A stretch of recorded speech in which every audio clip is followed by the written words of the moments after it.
As children, we learn the true meaning of being a hero.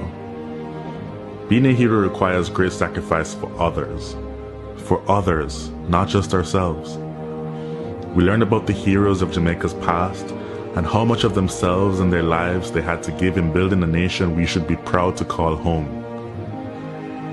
They believed in a Jamaica that was more than just a country, more than just an island, more than land surrounded by water. They believed in a dream of a free nation of people, a nation built on the foundation of their sacrifices, a nation of many people working as one, a nation that would continue to produce legends and nation builders that serve towards that vision. As children, we were also taught the national pledge, a solemn promise, an undertaking. I would like to believe Sir Hugh Sherlock, while writing this pledge, understood the vision and dreams of our heroes. It's clear being a hero is too much to ever ask any one citizen. Luckily, the pledge does not require heroics of any of us.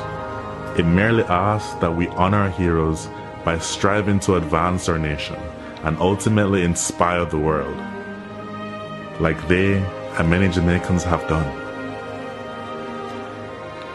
It's important we remember those words. These words.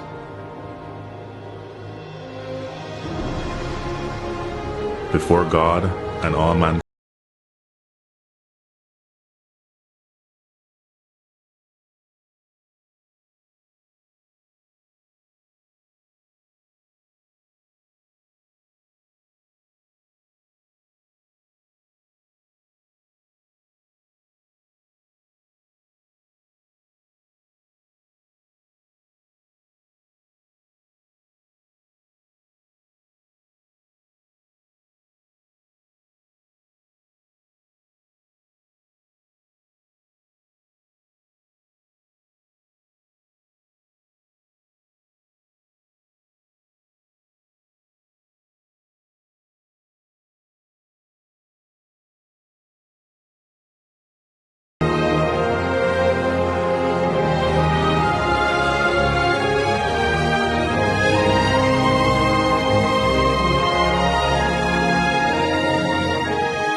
If you are like me, a Jamaican born and raised on this land, maybe you will remember saying those words, singing that song in a classroom or some general assembly. If so, like me, you made a pledge. Somehow it seems like many of us have forgotten that.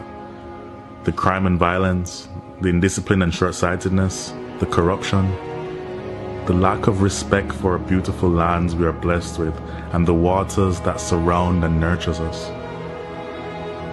We have to do better. Let us honor our heroes so that they would not have sacrificed so much in vain. I hope this video can make a difference to even one soul. If so, it would all be worth it. If you feel the way I do, share it. May my voice become yours.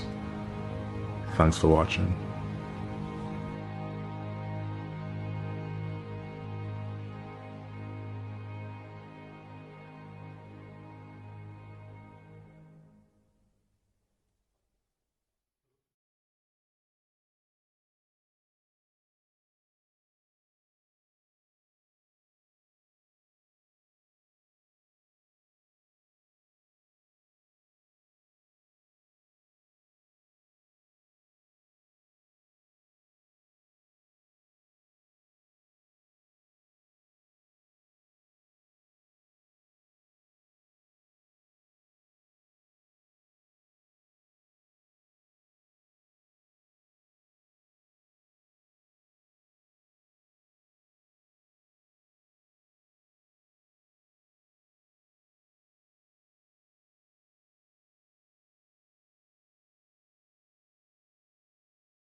Let me do this over. I think there was something went on where no one was hearing me a while ago. Was that so?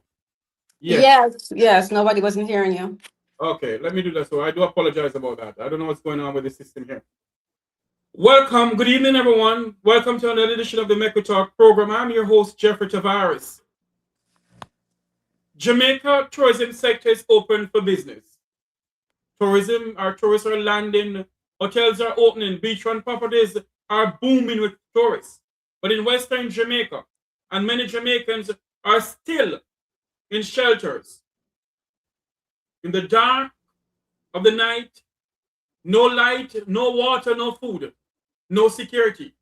Weeks after Hurricane Melissa. And the questions Jamaicans at home and in the diaspora are asking, how can the tourism sector be fully opened when our own people are still left in the cold? Is it the case of imagination? Is it the case that we don't have a caring government? Or is it the case that they're putting the business of the country before the people? This evening, I have with me a retired nurse in the Jamaican diaspora, Laverne Myrie. Welcome to the program, Miss Myrie. Thank you very much, Mr. Tavares.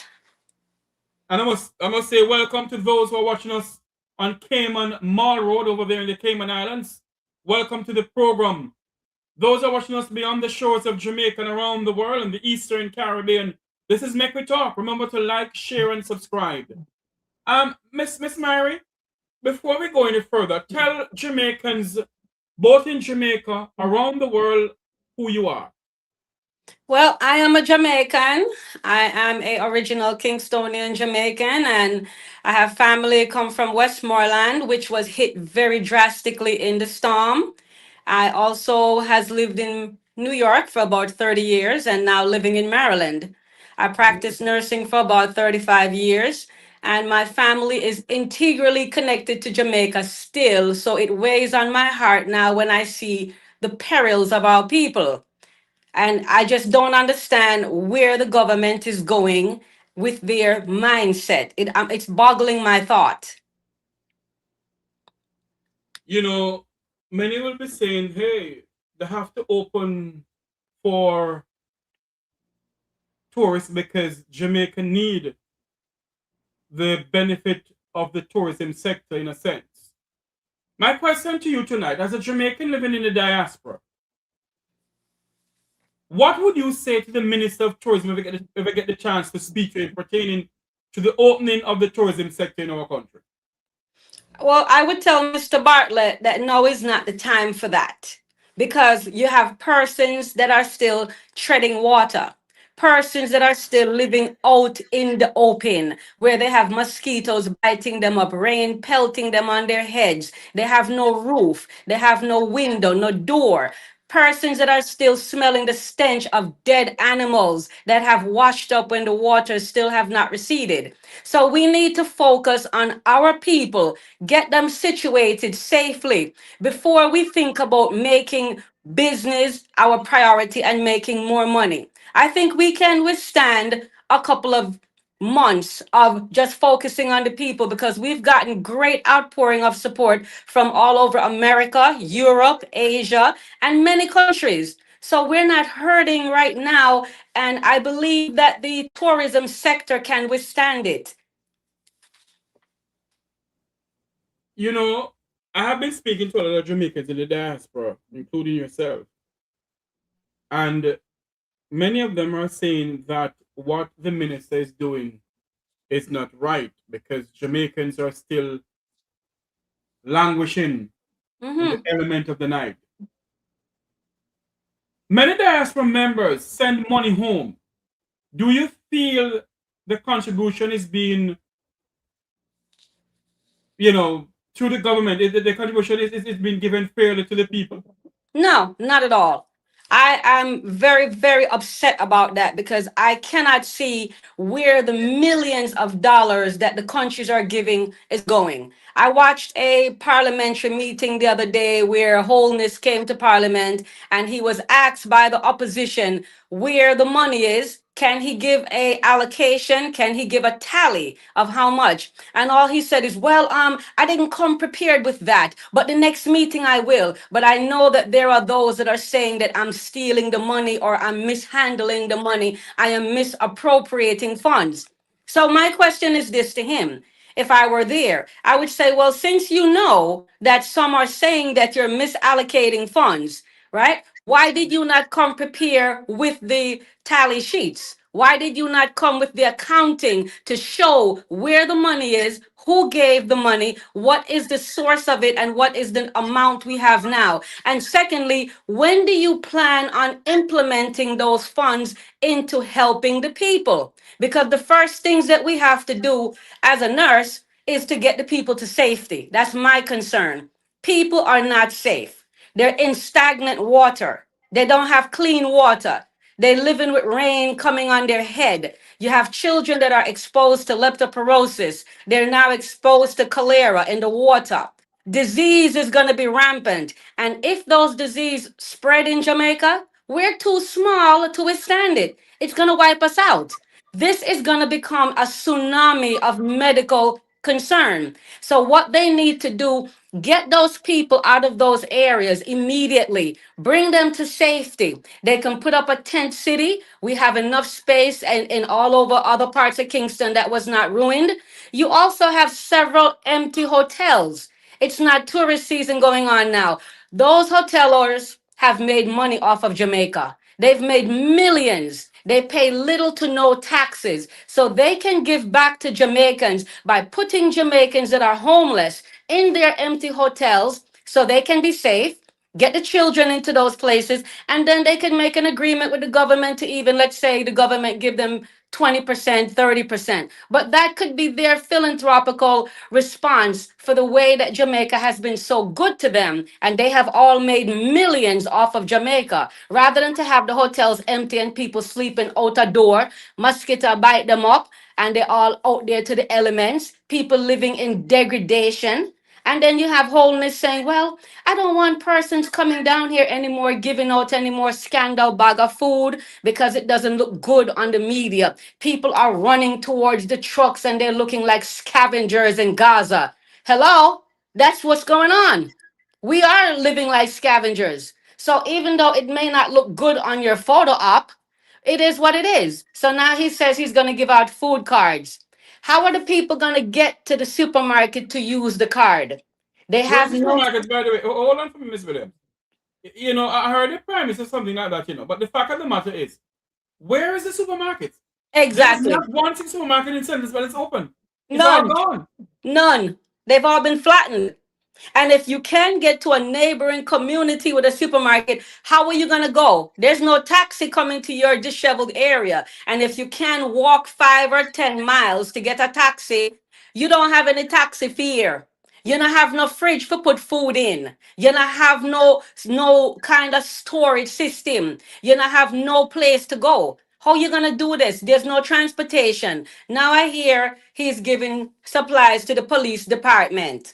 And he's telling persons to go to the police department and pick up supply. Again, transportation is a problem. How are the people going to make it from where they are in their destructive communities to these police stations? So you see, it's just not viable.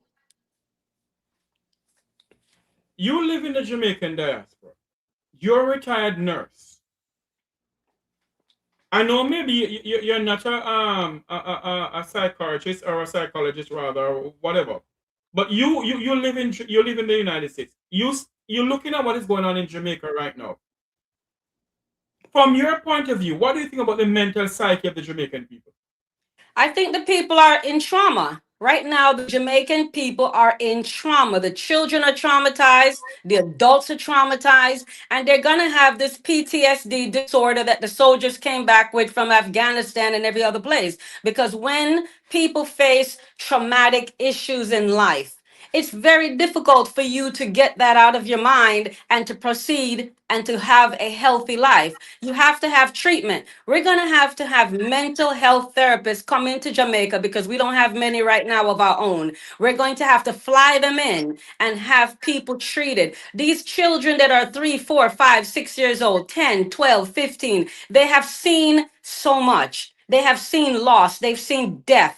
They've heard screams of death. They've seen dead bodies. They've seen so much horrific loss. And that's going to stay with them. They're going to have nightmares. The adults are going to be in mental distress because people have lost everything, their home, their shops, their building, their memories. You've lost everything. Think about if you wake up tomorrow and everything in your home just disappears.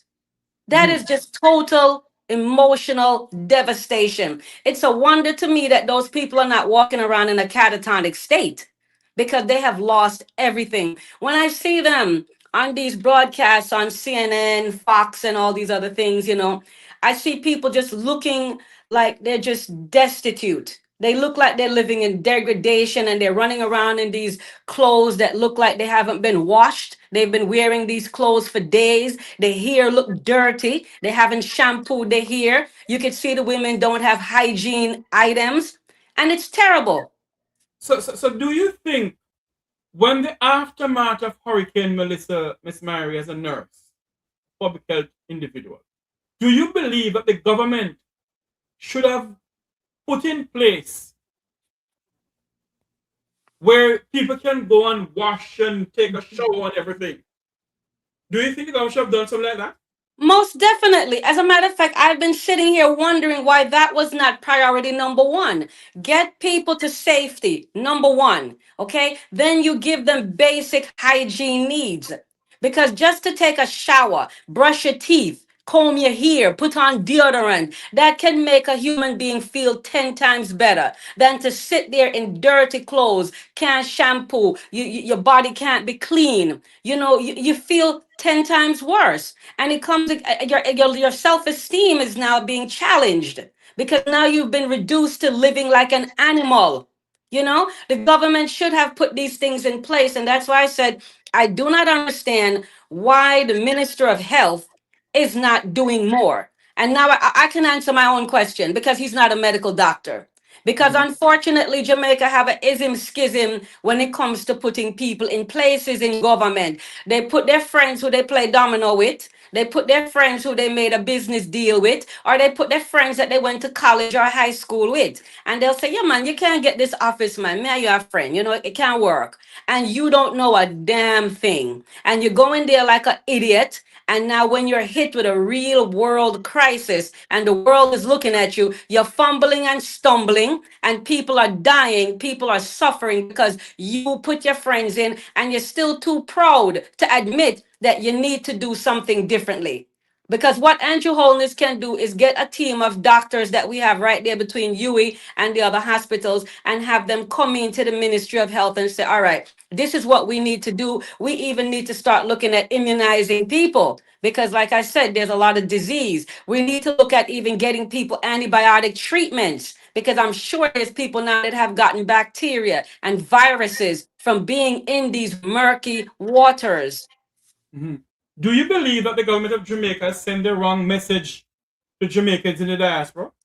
Absolutely. They're sending a message that everything is hunky dory, everything is nice and copacetic. I saw in the diaspora meeting the other day that Holness had the nerve to go say how he has been getting compliments from world leaders, that how he's doing a good job. And I would ask Andrew Holness, did those world leaders come to Jamaica and tour the areas of devastation when they told you that?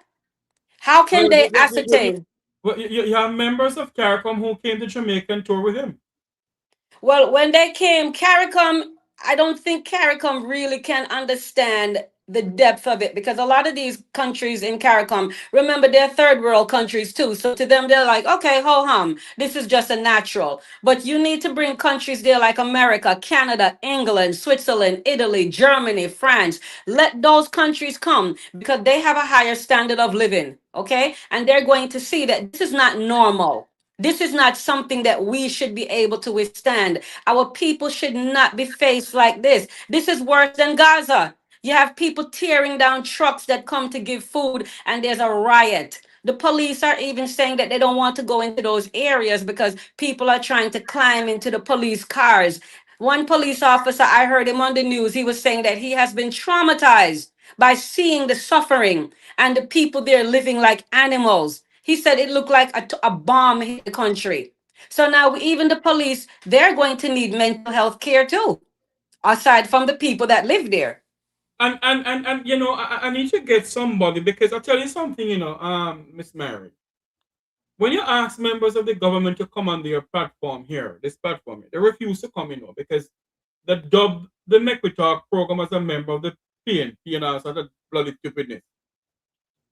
You invite everybody to come on, because we need to figure out how to rebuild this country and Mhm. how we can get our people the medical help that they seek.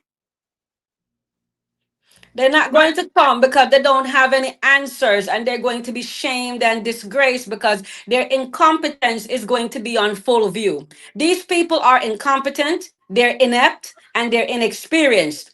They have a position that they're not worthy to have. Most of them do not have a degree to even fulfill the position, much less the everyday experience. I could understand if they had experience in something and they said, okay, well, I may not have the degree, but I have the experience. They don't even have that, because Mr. Tufton, our healthcare minister, if you remember in the previous administration, he was the Minister of Agriculture. yes. Okay? So you've gone from taking care of trees and bush to now taking care of human bodies. How does that work? Okay, and then we have these people there now who are so-called minister of finance. Where did they get their training and their experience? Do they even have an accounting degree? Likely Well, not. well, well, the current Minister of Finance, Favor Williams, she has an accounting degree in finance. Of course, she does. Okay, the current one now, but the one Yes. before, You yeah, mean wasn't it Audley Nigel? Shaw? Oh, Nigel Clark. Nigel Clark. Nigel has one. Okay, and Audley Shaw. What is his what do you call it? His qualifications. I mean, I've never I heard think I, him. I think Audie has an accounting degree. I'm not sure. Let me not count on that one. I don't know. I'm not sure about that. But based Well, on all of this, though, Miss Mary, do you believe that the Jamaican government now should have a board set up with civil society and members of the Jamaican diaspora to see where the money is being spent?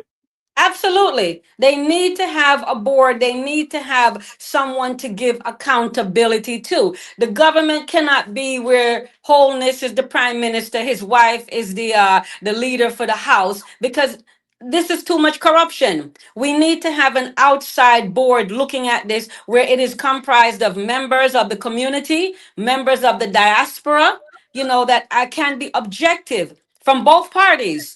Because we know they're going to scream about how PNP is this and that. So let it be from both parties. We have everyday members off the street, and you have some parliamentary heads, and we have people from all different walks of life. Because right now, there's no accountability, and everybody is just in this shroud of secrecy. I still want to know, where is the money that has been donated? Why are people still living in horrific conditions that are unsafe? When is that money going to be implemented? How do they plan to implement the money? And how long is it going to take? We're now 8 weeks post hurricane, and we still have people living out a door. Right? We still have people with no refrigeration, people who have medication needs. We have diabetics, hypertensive. You have people that are having kidney disease. You have children that have all kinds of different ailments. You have elderly who are, some of them, going through cardiac disease, cancer. Okay, medications that are dire to keep people alive. Some medications have to be refrigerated, and they don't have any fridge. They don't have any pharmacy. They don't have any supermarket. How are these people being treated? These people are being left to the wayside while Andrew Holness is traipsing all over America. He's at Jamal Bryan's church in Atlanta. He's going around everywhere looking for money and getting more money. And yet we're not seeing anything. There's no changes. People are still the same way they were 8 weeks later. This is unsustainable. And it's a shame. It is a shame on Jamaica. The world is watching. And if I was a tourist, I wouldn't even want to come to Jamaica, because I would be ashamed of the way that the Jamaican government have their people living. I said it on this platform here after the aftermath of Hurricane Melissa. I came on here and I said that there's a humanitarian crisis looming in Western Jamaica. I went as far and said that the government have the authority, the prime minister have the ultimate power to commandeer a hotel and say to the owner of that hotel, I am commandeering this hotel because my people need somewhere to stay. Nobody pay me any mind. And Jamaicans are still living in Westmoreland, in St. Elizabeth, in Trelawney, wherever, as if they're not Jamaicans. And all you can hear is people going down there to give them stuff. I heard the Minister of Energy, Tavares, said that the people need light. He's going to give the people light after light after light after light. My question to Minister Valls tonight, though, are you going to give them light when they don't have a roof over their head, sir? Exactly. Where they gonna plug in the light? Where's the light gonna be? Right now they're living off of the light from the sky. They're living off the light from the stars at night and the sun hot that burned them up in the daytime. So where is that? Then today I heard JPS come out there say that they're going to increase the rate to 7%. How are you going to add 7% to what you're not even giving people? Because I know my house in Jamaica, I don't have any light. I'm in Negril, right? Right there in Westmoreland, and we have no light. I have persons around me that my neighbors tell me they're using generator. So if people are using these generator now, which is not being fueled by electricity, why is it that JPS is still giving people bill? I get a bill here the other day for JPS and Flow. So Flow is for my internet. If I have no electricity, I can't use internet. So why am I getting a bill? And for 6 and 7,000. So these things need to be addressed, because what other countries do is, when you have these major disasters, they stop the billing. You don't get billed. And worse off, we're getting billed for services that we're not using, we're not getting. Miss Mary, our country is faced with a fundamental problem, ma. And the late Will Mutty Perkins have always been saying this. Scarce benefits and spoils carry on by hostile tribe. Practically at war. Yeah. When you have a government or a country that doesn't own anything for itself, and it depends on what sort of thing that they signed behind closed door on the behalf of the Jamaican people. they can't go back to and say, look here, don't build the people nothing. Because many of these so-called leaders of our country, and people don't like when I talk, that's why they don't come on my program, get money under the table. Yes, you're right. You're talking the truth. There's a lot of payoff and bribery going on, and Both they're sides of the taking, fence. yeah, they're taking money to sell out their own people. But what they don't understand is that people are getting fed up, and Jamaica is going to have a revolt if things do not change. People are getting angry. People are realizing now that they have been taken for a ride and that they are being used and abused. And you can only do that to people but for so long. And eventually you're going to have an uprising. And it looks to me like that's probably what Andrew Holness want, because I suspect he has already been in some talks already secretly with other government and has sold Jamaica out.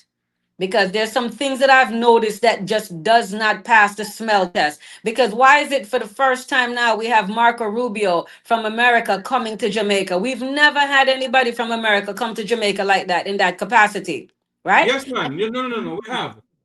Back in the What? days, you have Mike Pompeo went to Jamaica. You have Hillary Clinton was Secretary of State. She came to Jamaica, man.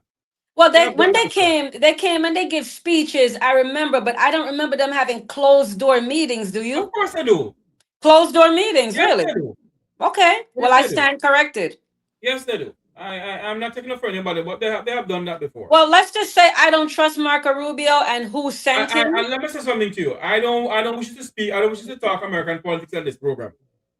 I don't talk American politics in this program. I just Well, leave you're American right. You're politics right. We alone. don't even need to discuss them because that is not relevant. I'm talking about Jamaica, the land Well, of wood and water, where our people, our Jamaican people, right now, JPS is getting a loan of how much $1 billion, mm-hmm. and yet the government of the day allow the OUR to raise 7% on people's light bill, and come next year, starting January, another how much percent now go on, February how much percent now go on, and you hear nothing from the government of the country about it, while Nothing. Jamaicans are living out in the cold.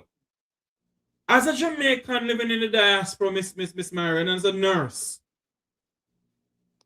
what would you say to the government of Jamaica now when it comes on to the health sector in the western part of Jamaica? They need to hurry up and get a hospital built or some sort of a makeshift hospital, because right now you have persons that I said before have not had their medications. They have not been getting their treatments. And when you don't get your treatments, you get desperate and things get dire. So they need to come up with some sort of makeshift hospital, because Savlamar Hospital is destroyed.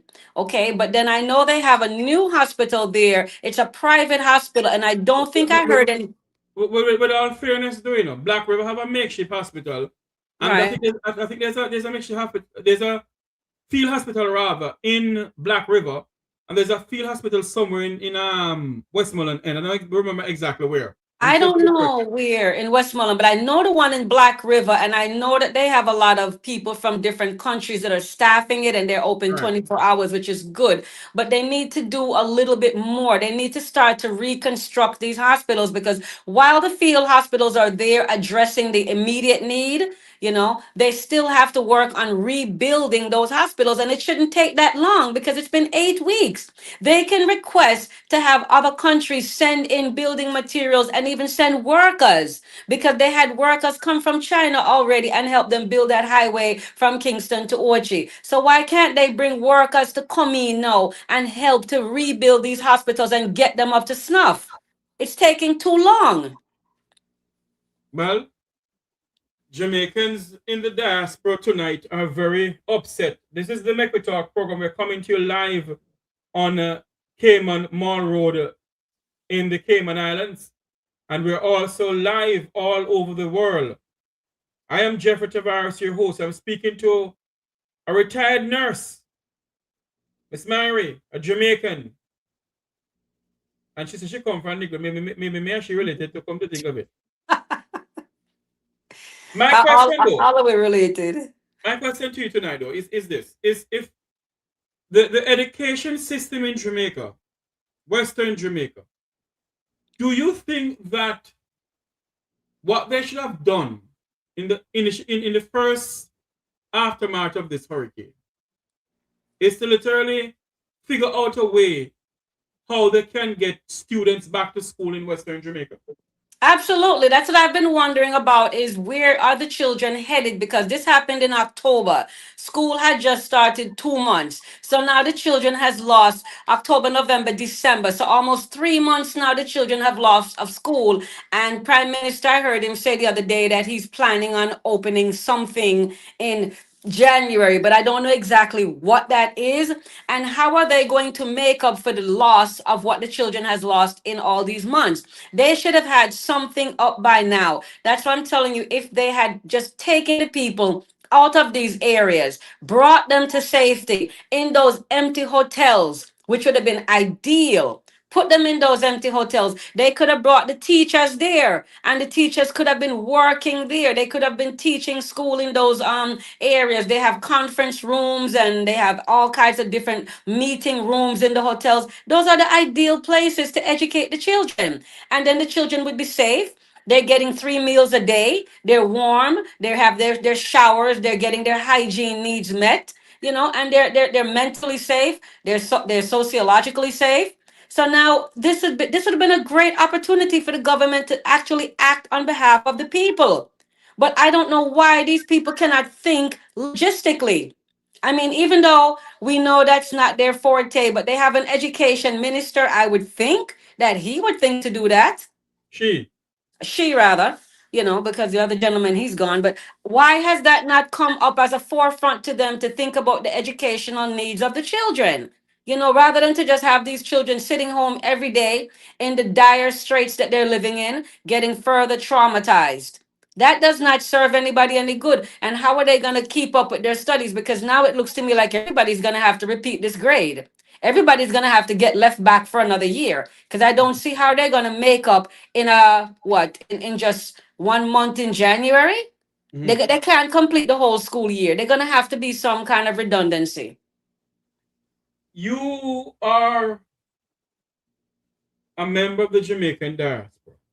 You have talked to a lot of Jamaicans in the diaspora here. What are you here? What are they saying to you?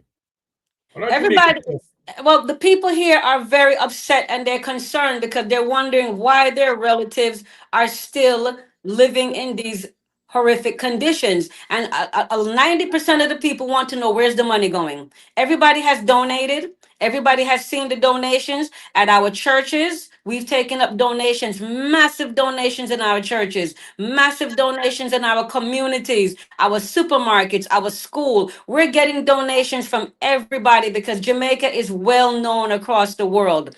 Everybody, once we tell them that we're Jamaican, oh, we're so sorry, your country suffered such a devastating loss. What can we do? And when we tell them, they are digging in their pockets and they're giving money. And everybody wants to know here, we've done the work, we've solicited money, we've sent it to Jamaica. Why have we not seen that money implemented in a way that can make a difference in the lives of our family members? People have gone down there that I know in the diaspora, taken food, clothing, provisions, to their family members, generators. People have taken time off of their job to do that, and money has been raised. So everybody is wondering, where's the money? What is going on? What are they doing? Because from where we sit, it looks like the government is in a period of stagnation. Hmm. Do you believe that the government should be giving at a press conference, giving the Jamaican people and Jamaicans in the diaspora and around the world in the Eastern Caribbean a tally of how much money is in the kitty? Absolutely. They should come to every meeting and say how much are they getting every week because donations are still pouring in. Okay? So they need to give us a weekly tally of how much money is coming in, where the money is coming for, and where the money is going to be allocated to. Because I'm hearing now from Prime Minister Holness that the money is going to be allocated to rebuilding housing. That's all I'm hearing. I'm not hearing about nothing else but rebuilding housing. And my question with the housing is this. Are these areas that were hit, are they going to be geologically feasible to rebuild? Have they employed any geologists to come to Jamaica and come and make geological assessments to see if the ground is strong enough for them to build on? Or are they just going to arbitrarily go build and then next thing another hurricane come and wash away the house again? Have they contacted any engineers? You know, because we need to know about that. These things have to be done for you to go because basically they're going to be rebuilding communities and cities all over again. They're starting from scratch. So you have to have competent people that know about these environmental issues because we don't know if the sources of clean water, if we're going to be able to get that again, because now we've had the river rise up, washed out roads. We don't know if that water is contaminated for how long. Is it going to be clean again? How does it get clean again? What has to be done? Can you fish in it again? Can you drink that water again? You know? So these are the studies that I want to see, and others in the diaspora. We talk about this all the time. We want to see these things done. And I don't know if he's doing these things behind closed doors. I would hope he is, but I doubt it. Because if he was doing these things, he would be talking about it. Because he loves to talk and boast about everything he does. So I would imagine he would talk about that.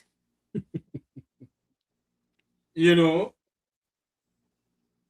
so many containers and food supplies are heading to Jamaica. I'm being told right now that the wharf is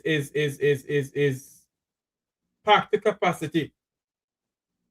Some stuff are still on the wharf languishing. And even up here in the United States, things are getting out of hand in a sense of shipping down things to Jamaica. There are so many things at the wharf up here to send out to Jamaica. Jamaica is running over. Some of the stuff that come off the wharf on now. My question to you tonight, though, what would you do, or what would you say to the Jamaican government when it comes on to stuff at the wharf? I am being told that if you ship stuff to the disaster preparedness or DPEM, you don't pay for certain things. But if you ship them directly to you or to family members, you pay. In a time of natural disaster, do you believe that the government should have opened up the things? I mean, they did it before, but you think they should have extended to maybe next year, August? I believe they should extend it for the next year because it makes no sense to have persons paying for things going to them directly when they need it. Because you have to try to get out this middleman because having to go to the ORS, that's what I think that's what's causing the clogging and the backlog because it has to go through too many administrative channels and they need to hire more people. Daryl Vaz needs to get on top of this. Okay, he needs to get more. If the problem is manpower, you have enough people in Jamaica looking work that you can employ people and have people go down to that wharf and do the job that is necessary to facilitate, the paperwork going fluid. Because right now everything is stagnant. And if I remember correctly, when I go to wharf, I usually see two people in office. Two. Okay. And if one go to lunch, dog eat your supper because you have to wait till that somebody come back and god forbid he get hit by a bus that make it even worse. Okay. So you better pray he come back healthy. I want to answer a question here in the chat room by someone. I don't normally do this, but I have to do this. Why is it that the UDC is assisting to clean up Black River? Why not the ODPM? Well, the Urban Development Corporation of Jamaica, they are responsible for mainly, they're responsible for a lot of things in Jamaica. So there's nothing wrong with the UDC cleaning up Black River, help to clean up Black River. There's nothing wrong with that. What we should be asking is this. I don't know what genius or what brave mind decide to get rid of the Public Works Department in our country. What we should be asking is that the government of the day revisit the idea of having the Public Works Department in every single parish in this country. Yes.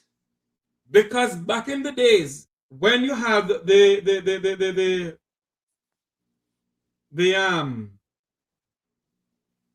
public works department, they have their bulldozers and have everything. Mm-hmm. You don't wait on central government to come down. Nowadays, if a disaster hit, you have to wait for Kingston to come down. Mm-hmm. And for Kingston to go ahead to ask Brushy Foot, God bless his soul, the late Brushy Foot, if they can use brushes backhoe to clear roads, or the late Cusses of Westmoreland Jim Thompsons, who used to have his farmers and cane things or whatever, if they can use their own to clear the road. Back in the days when you have the public works department, there was no such nonsense. No, things ran more efficient. Thank you. So that is why what we must ask, though, and what we must demand of the government, whether the PNP or JLP, is to implement back the public works department. Yes, yes. I do not know if it was the PNP who get rid of it or the JLP who get rid of it, but one of these genius did, and it don't make any sense. It doesn't, because you know the parish council, they used to have all of the equipment there, and they knew all of the things that was going on. They had their hands on the pulse of the situation. Parish council were vital to the area, and they were able to get the supplies that we needed. But now they've gotten rid of them, and everything has to come from Kingston, from the minister's office. And then because of the way the politics is, this one not given to that one, as you know, because right now we have PNP areas that are not getting anything. And the JLPs, they're getting it and they're not even as hard hit. And I'm being told by people on the ground that what they're doing is that when the JLP MP gets it and he give it to the members who don't need it, they sell it. And they're selling it to the PNP who are needing it. Okay? So if we must stop this damn nonsense in this country, where this PNP and JLP stupidness. Jamaica must come first. Amen. The people of our country must come first. And Miss Mary, the only way we can come first the people must come first in this country, unless the Jamaican people get out of the mental psyche that when you were born, you wasn't born and a member of any political party. Nope. You're born a Jamaican, and Jamaica must come first. And we must put ourselves and this country first. Yes. Not a political party. A natural disaster hit the country, and the politics start to play. It doesn't look good. Yeah, we're Jamaicans first. Okay, and that is it. We're out of many. We are one. We're one Jamaica. And I tell my friends here that on opposite side of the aisles all the time. I said, no, it's not the time for us to talk about PNP, JLP. We are one Jamaica. We have to help each other. We have to help our people. It bruises my heart when I see that, these people are sitting here and they're not doing anything because they figure this is a party that they don't like. It's not about that. It's one Jamaica. You have to take care of each other. Out of many, we are one. We don't have no time for this foolishness. We need zinc. Give a man the zinc that he need. He need a tarpaulin. Give the man the tarpaulin that he need. Why would you go and give it to somebody else because it's your party so that they can sell it to the man where so the man not even have money already? The man don't have no money. And this is foolishness. And you have it coming from the head. It is coming from Jamaica House. Because this is what the prime minister is advocating for. Because when I hear him talk and everything is the opposition this, the opposition that, and they're demonizing the opposition, stop it. He's not even talking to the opposition leader. Every time you hear that the opposition leader has called him, emailed him, he's come on television and given news broadcasts and said, I have reached out to the prime minister and he will not respond to me. That is madness. You have to respond to the opposition because you need to know from him the people in his areas of constituency that are in dire straits. He knows who they are. He can tell you where the aid needs to go so we can take care of the people. How can you have an opposition leader and not talk to him? This has been going on for many years and it needs to stop. Let me say something to somebody in the chat room. At no time at all did Jeffrey Tavares or Miss Mary said that the UDC was replaced, that the Public Works Department was replaced by the UDC. At no time at all I said anything like that. No, we did not.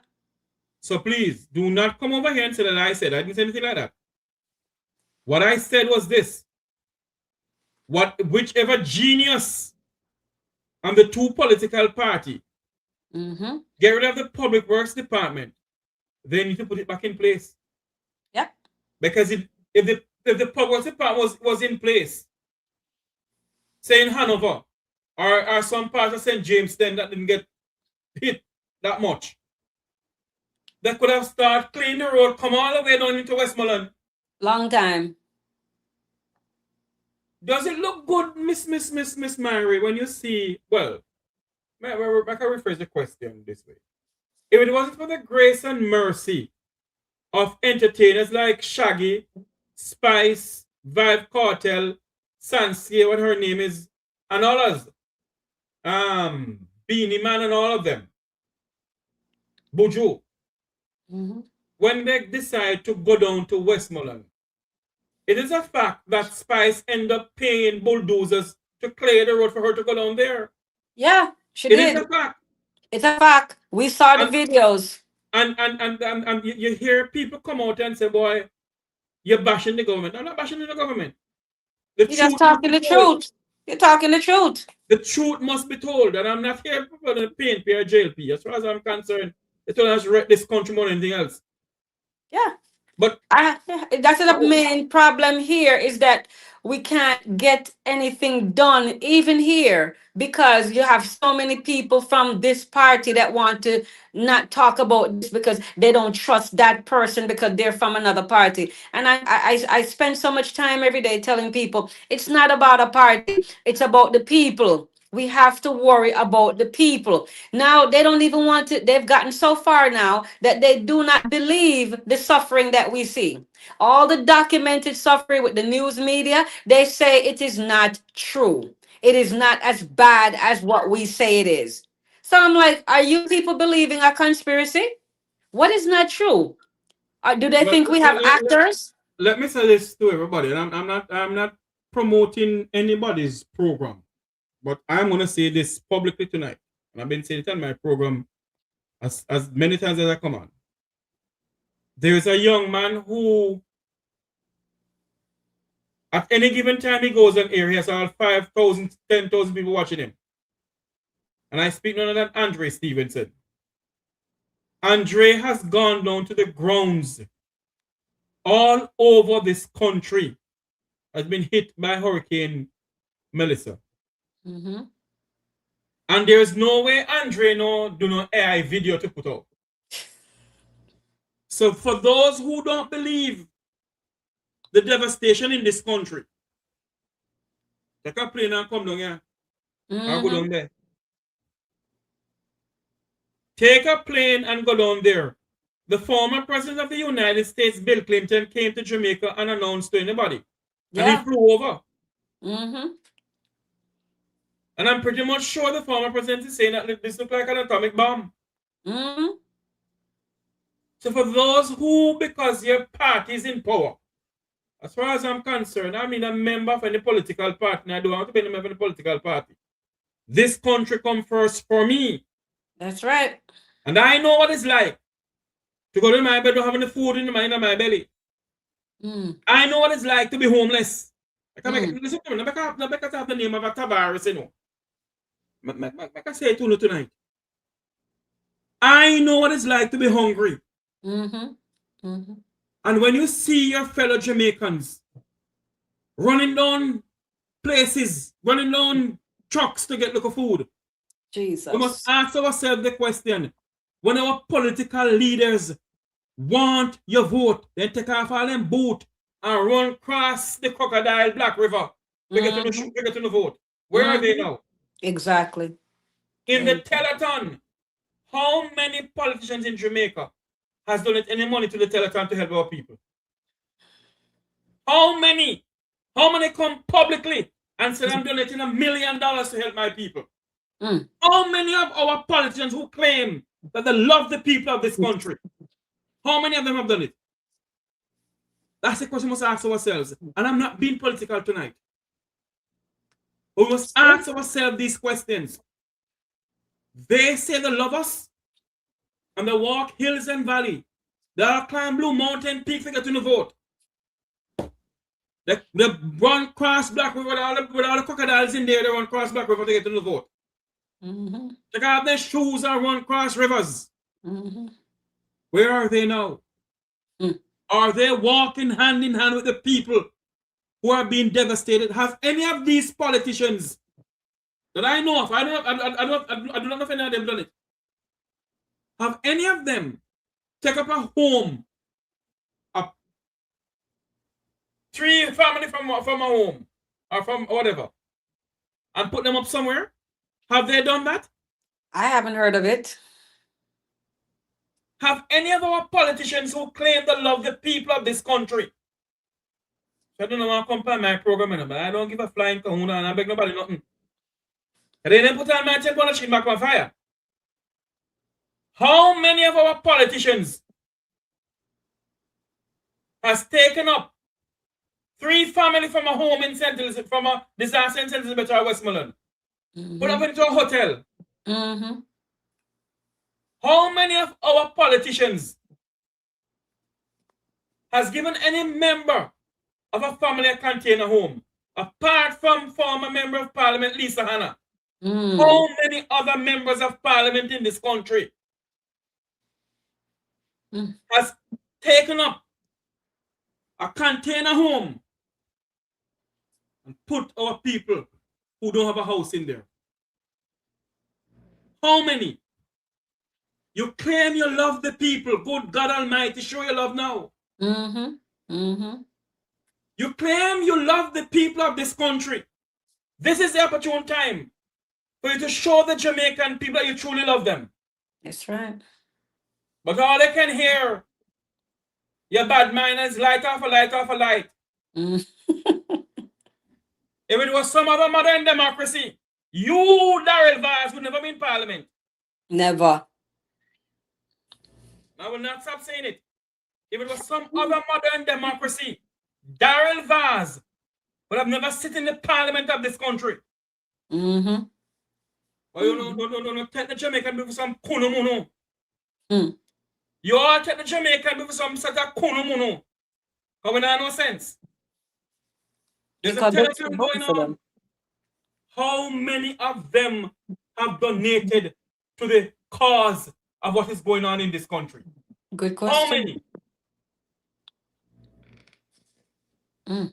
I want to know if Daryl Vaz find Buju something them with him teeth out of the barrel yet. God forgive me with that one. Cause them gone with the man's stove, them gone with how much different things. Then him come and tell lie about say Buju is lying. Why would Buju need to lie when he showed the items that he put on the roster that went into the barrel? You know, this is ridiculous. People like that are doing so much for the country. Look, the other day they have Busta Rhymes came down there with this other guy that does movies. I forgot his name. You know. And the two of them, you see them walking up and down, giving out people, building supplies, food, clothes, everything. It's a damn shame. It shouldn't have to come to that where people have to come from America in Hollywood and in the industry of entertainment when we have a government. We have a government. Sorry, but I have to. Oh, hold on. Okay. I think I did it. Did I? Oh Lord, what did I just do? Sorry, I think I had to. Oh Lord, what did I just do? Just a moment here. I'm getting a wrap-up signal from Cayman. Okay. Hold on for me, please. I think I did something wrong here a while ago. Just a moment for me, my viewers and subscribers. I am simulcast with the Cayman Islands, and I think I did something. Oh Lord. Okay, let me. I'm getting a wrap-up signal from them, so it's time to wrap up. I want to say your final words before you go. I am hoping that the Jamaican government will do better than what they're doing, and that they will actually start to be help the people and become transparent with what's happening with the money and rescue the people that are in dire straits. Mhm. Okay. I think we can yes. I want to say thank you for coming on. Thank you for being a part of this program. Until you hear my voice again, I am Jeffrey Tavares saying so long. May Thank we do you. something to help our people. God bless you, and may God bless our island home, Jamaica land we love. Good night, Miss God Mary. bless Good night, everyone. Jamaica. Good night. Good night.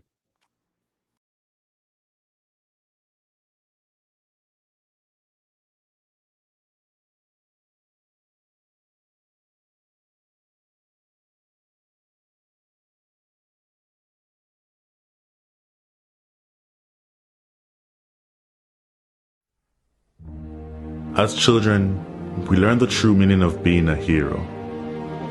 Being a hero requires great sacrifice for others, not just ourselves. We learn about the heroes of Jamaica's past and how much of themselves and their lives they had to give in building a nation we should be proud to call home. They believed in a Jamaica that was more than just a country, more than just an island, more than land surrounded by water.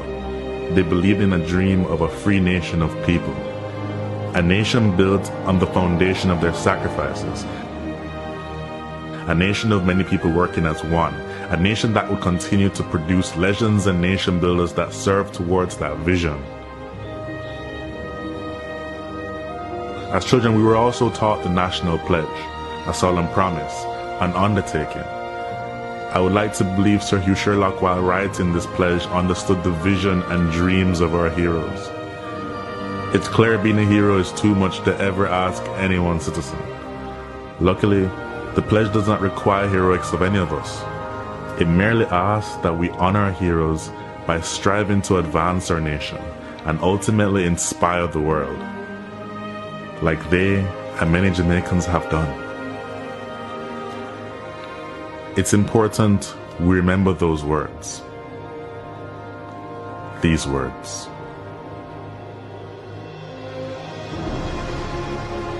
Before God and all mankind, I pledge the love and loyalty of my heart, the wisdom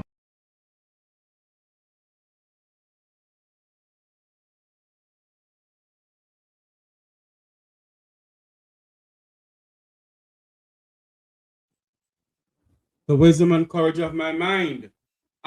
We had us a break away from the simulcast in Cayman. I am being told that we can continue. I'm sorry that Miss Mary went off, but I think what we need to do is just wrap up the program now and don't, continue no more with the program. I want to say thank you again for coming on. We are working hard to get a member to come onto the program to give us some clarity of a lot of things that is going on. But I'm going to ask the question as I go. How many of our politicians donated to the cause? How many? How many of our politicians have donated to Jamaica? What is going on in our country? How many of them? As tonight, as we have to wrap up, we simply ask questions that need to be asked. That's what we're doing. Join me tomorrow on another edition of the Mek Wi Talk program. It's Christmas in the air. It's Christmas JA. Remember to help someone. The Bible said that when you give in secret, the Lord will reward you in public. I don't believe in giving people things and have cameras taking them pictures. I don't believe in that. I grew up in the old school of my grandmother and my godmother, of my adopted parents or my foster parents. That's what I believe, that when they're giving, I've seen them give. The whole world has not give them anything. Or give anybody anything. They give privately. And the God above reward them publicly. That's what I know. So if you're giving somebody something this Christmas, for God's sake, give it privately. If you're giving somebody something, your wife has to know about it. If you're giving somebody something this year, your husband has to know about it. The cameras don't have to see it. Let us help someone in need this Christmas. It's a time of giving. It's a time where we all must come together and help each other. As we rally around a single cause and a single purpose to rebuild this nation of ours that we call home. Remember the less fortunate of our land. This festive season, we can give them something to eat. God bless you. And may God bless our island home, Jamaica land we love. Good night, everybody.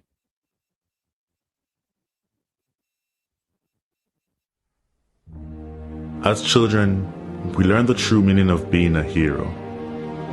Being a hero requires great sacrifice for others, not just ourselves. We learned about the heroes of Jamaica's past and how much of themselves and their lives they had to give in building a nation we should be proud to call home. They believed in a Jamaica that was more than just a country, more than just an island, more than land surrounded by water. They believed in a dream of a free nation of people, a nation built on the foundation of their sacrifices, a nation of many people working as one, a nation that would continue to produce legends and nation builders that serve towards that vision. As children, we were also taught the national pledge, a solemn promise, an undertaking.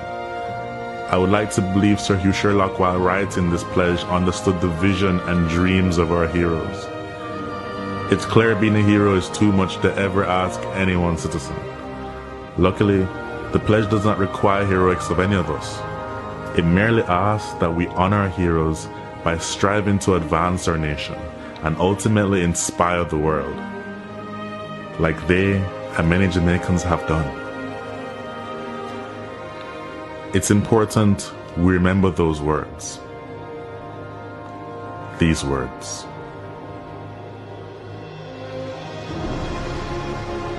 Before God and all mankind, I pledge the love and loyalty of my heart, the wisdom and courage of my mind, the strength and vigor of my body in service of my fellow citizens. I promise to stand up for justice, brotherhood, and peace, to work diligently and creatively, to think generously and honestly, so that Jamaica may, under God, increase in beauty, fellowship, and prosperity, and play her part in advancing the welfare of the whole human race.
If you are like me, a Jamaican born and raised on this land, maybe you will remember saying those words, singing that song in a classroom or some general assembly. If so, like me, you made a pledge. Somehow it seems like many of us have forgotten that. The crime and violence, the indiscipline and short-sightedness, the corruption, the lack of respect for our beautiful lands we are blessed with, and the waters that surround and nurtures us. We have to do better. Let us honor our heroes so that they would not have sacrificed so much in vain. I hope this video can make a difference to even one soul. If so, it would all be worth it. If you feel the way I do, share it. May my voice become yours. Thanks for watching.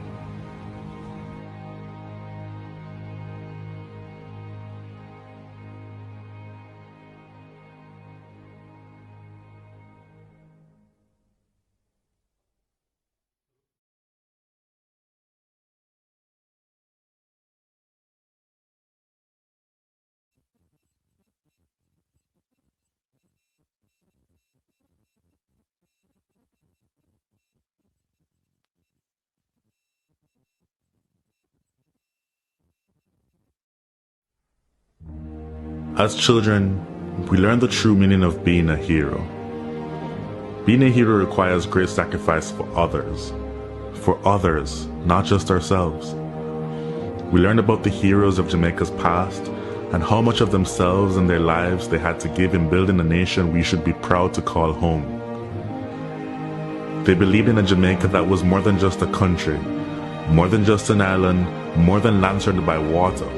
They believed in a dream of a free nation of people, a nation built on the foundation of their sacrifices, a nation of many people working as one, a nation that would continue to produce legends and nation builders that serve towards that vision. As children, we were also taught the national pledge, a solemn promise, an undertaking.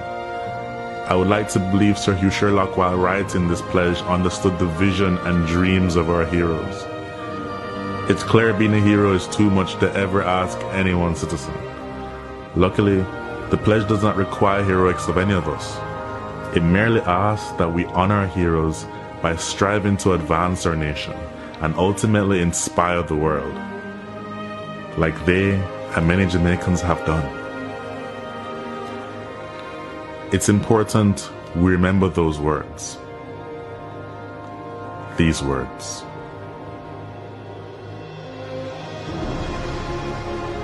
Before God and all mankind, I pledge the love and loyalty of my heart, the wisdom and courage of my mind, the strength and vigor of my body in service of my fellow citizens. I promise to stand up for justice, brotherhood, and peace, to work diligently and creatively, to think generously and honestly, so that Jamaica may, under God, increase in beauty, fellowship, and prosperity, and play her part in advancing the welfare of the whole human race.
If you are like me, a Jamaican born and raised on this land, maybe you will remember saying those words, singing that song in a classroom or some general assembly.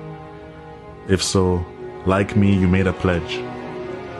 Somehow it seems like many of us have forgotten that.